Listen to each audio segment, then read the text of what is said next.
వెంకటగిరి నియోజకవర్గ వైఎస్ఆర్సీపీ సమన్వయకర్త నేదుర్మల్లి రామ్కుమార్ రెడ్డికి వెంకటగిరి, గూడూరు, సూలూరుపేట నియోజకవర్గంలోని పలువురు ప్రముఖులు, వైఎస్ఆర్ కాంగ్రెస్ పార్టీ నాయకులు, కార్యకర్తలు వాకాడులోని ఆయన స్వగృహంలో ఆదివారం కలిసి నూతన సంవత్సర శుభాకాంక్షలు తెలియజేశారు.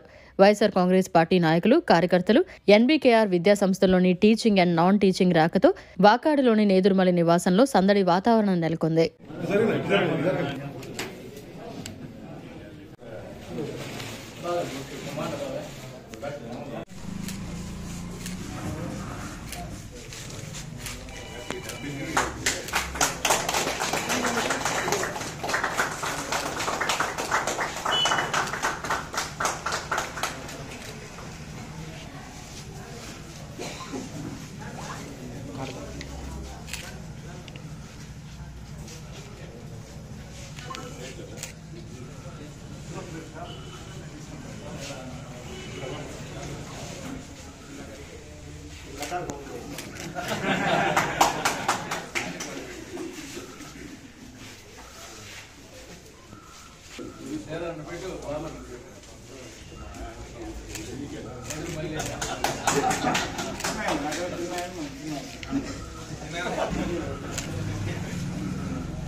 మరిన్ని అప్డేట్స్ కోసం మన HN9 టీవీ ఛానల్ ని సబ్స్క్రైబ్ చేసుకోండి.